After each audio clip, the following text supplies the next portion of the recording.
Hello cardboard lovers, it's Cardboard Badger here. I hope you're doing well, and today we have for you a brand new standard legal deck tech for you with cards from Strixhaven. We have Grave Spirits, a Boros coloured graveyard shenanigans deck. So something you don't see every day. There are some fantastic cards from the new set that will enable us to do this. We're going to be putting things into the graveyard, bringing them back again and getting loads of value, going wide and creating a load of spirit tokens, and replaying our instants and sorceries too. So if that is your thing, I hope you enjoy this deck tech, and obviously the full list of this deck tech will be in the descriptions below, and also links to other places where you can get more Cardboard Badger if you would like to do so. I hope you enjoy this deck tech. We will get straight into it, starting off with our 24 creatures. Starting off with the two main key cards to have this deck do what we want it to do, we have 2 copies of Hofri Ghostforge. For 5 mana, 3 red and a white, we have a Dwarf Cleric 4/5. It gives spirits an additional +1/+1 and have trample and haste, and whenever another non-token creature you control dies, exile it. And if you do, create a token that's a copy of that creature, except it's a spirit in addition to its other types. And it has, when this creature leaves the battlefield, return the exiled card to your graveyard. This is absolutely fantastic because we want things to enter and exit our graveyard to gain other creatures. So if we have a 2/2 bear, it happens to die, and we have Hofri out, it's going to be exiled. It's going to go into the graveyard and then leave the graveyard, go into exile, and then when that token dies, the exiled card is going to return back to the graveyard. That will then enable us to play it with some other creatures and get it out again, alongside our 3 copies. And I love the artwork on this one. We got Quintorius, Field Historian. We have got, for another 5 mana, 3 red and a white, we have an Elephant Cleric 2/4 with spirits you control get +1/+0, so we've got an additional buff to go along with Hofri. And whenever 1 or more cards leaves your graveyard, create a 3/2 red and white spirit creature token. So alongside Hofri, we are going to be able to generate lots and lots of tokens, lots of spirit tokens, and of course all those tokens, if both of these are out, are going to get an additional buff of +2/+1. So these are the 2 key cards. Everything is built around this. Next we have a full playset of Clever Luminancer. 1 mana human wizard. It's a 0/1, but it has Magecraft. Whenever you cast or copy an instant or sorcery spell, Clever Luminancer gets +2/+2 until the end of turn. Absolutely fantastic card, and we are going to be playing pump spells and making this obviously a lot larger to deal with during combat to hopefully dispose of our opponent's creatures, and then we will also have the opportunity to replay those instants and sorceries over and over again with some of the other cards in the deck. And while things leave the graveyard, we are going to gain more spirits thanks to the 2 key cards. Up next we have 2 copies of Faerie Guidemother. For 1 mana we have a fairy, a 1/1 flyer. We're not going to be using this that often, but it is going to enable us to again get things out of the graveyard, into the graveyard, keep looping around to gain more spirit tokens. The most important part of this card though is the adventure side. We have Gift of the Fae. For 2 mana, 1 and a white, we have a sorcery with target creature gets +2/+1 and gains flying until end of turn, which we can put on anything we want, but mostly we are going to be putting it onto our Clever Luminancer to then obviously get the 2/2 Magecraft trigger as well and go in for a lot more damage. Up next we have 1 copy of Shaile, Dean of Radiance. For 2 mana, 1 and a white, we have a Bird Cleric 1/1 with flying and vigilance.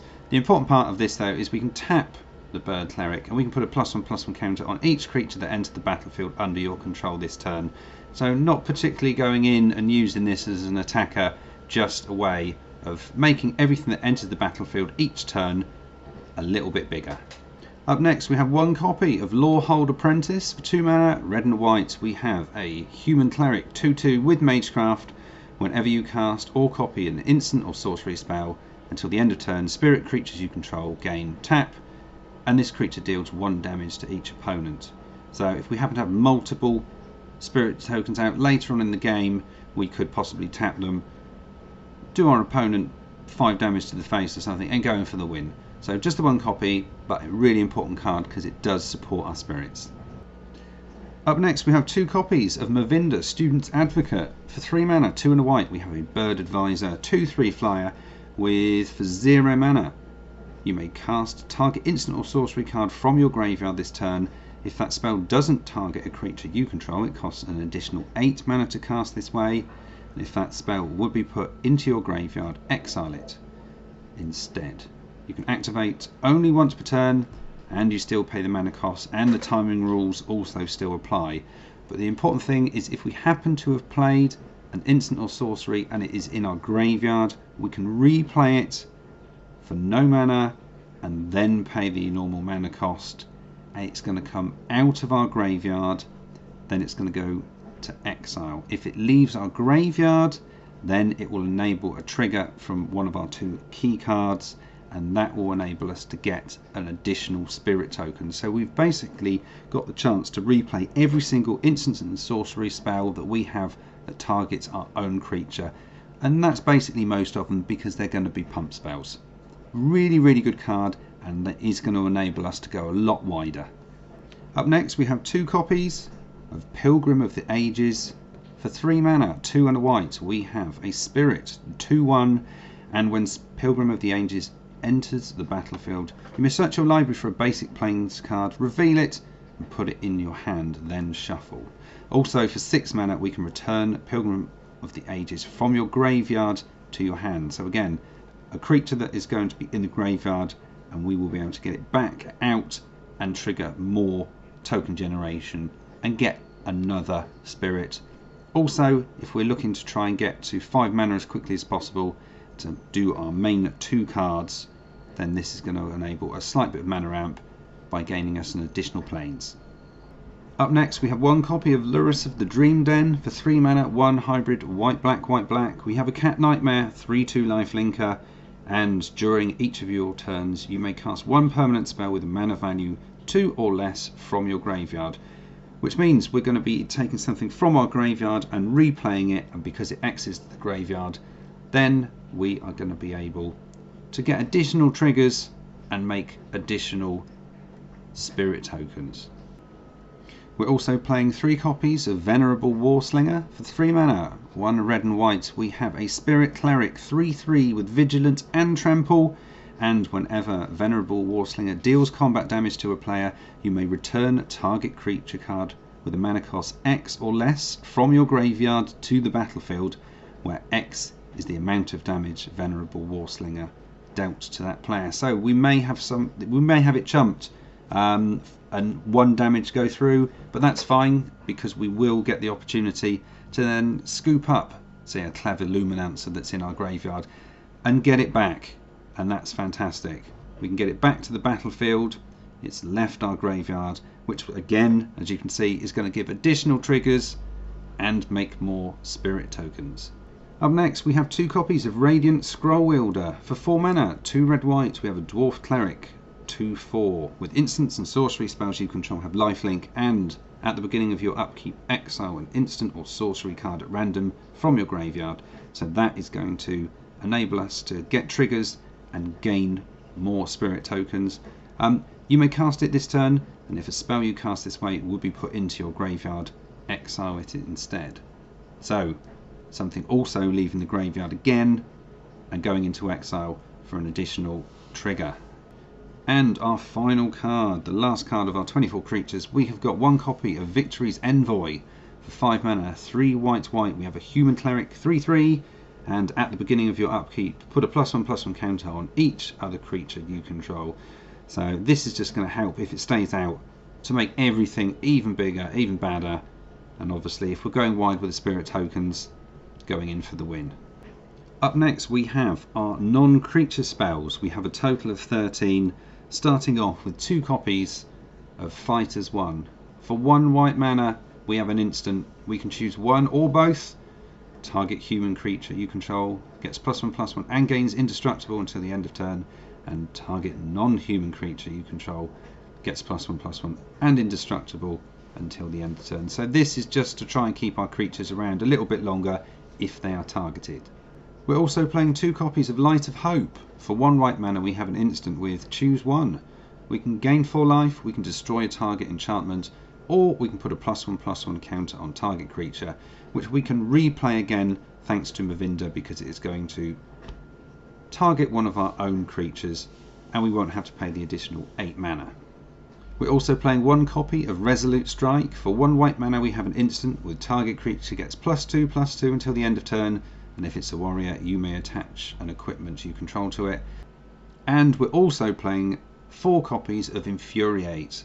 For 1 red mana we have an instant with target creature gets +3/+2 until the end of turn, and also 1 copy of Sejiri Shelter. For 2 mana, 1 and a white, we have an instant with target creature you control gains protection from the colour of your choice until the end of turn, or we can use the other side and use the Sejiri Glacier if we happen to be in need of lands. And we're also playing 2 copies of Rip Apart. For 2 mana, 1 red and a white, we have a sorcery with choose 1. Rip Apart deals 3 damage to target creature or planeswalker, or destroy target artifact or enchantment. And our final card, we have 1 copy of Sparring Regimen. For 3 mana, 2 and a white, we have an enchantment with when Sparring Regimen enters the battlefield, learn, and whenever you attack, put a +1/+1 counter on target attacking creature and untap it. So this will give us the opportunity to hopefully have our creatures become a little bit larger and give them semi-vigilance. So we have additional cards to go through thanks to Sparring Regimen. We have got a selection of sorceries, the lesson cards. We're playing 5 in total, starting off with 2 copies of Environmental Sciences. For 2 mana we have a lesson. We're going to search our library for a basic land card and reveal it, put it into our hand and then shuffle and gain 2 life. So if we are slightly in trouble for mana, then this lesson is going to hopefully solve the problem. We're also playing 1 copy of Reduced to Memory. For 3 mana, 1 white, again another sorcery, another lesson. We can exile target non-land permanent and its controller creates a 3/2 red and white spirit creature token. We're going to most of the time be playing this on ourselves, and also that will enable us to get more spirit tokens thanks to our 2 main cards. And we are also playing 2 copies of Expanded Anatomy. For 3 mana, again another sorcery, another lesson. We can put 2 +1/+1 counters on target creature and it will gain vigilance till the end of turn. So those +1/+1 counters will stay there forever. Excellent card indeed. And also having vigilance too is an extra bonus. Up next we have our mana base. We have 23 lands in total, starting off with 4 Needlefront Pathways. And in addition to that, we are going to be playing 9 plains and also 10 mountains.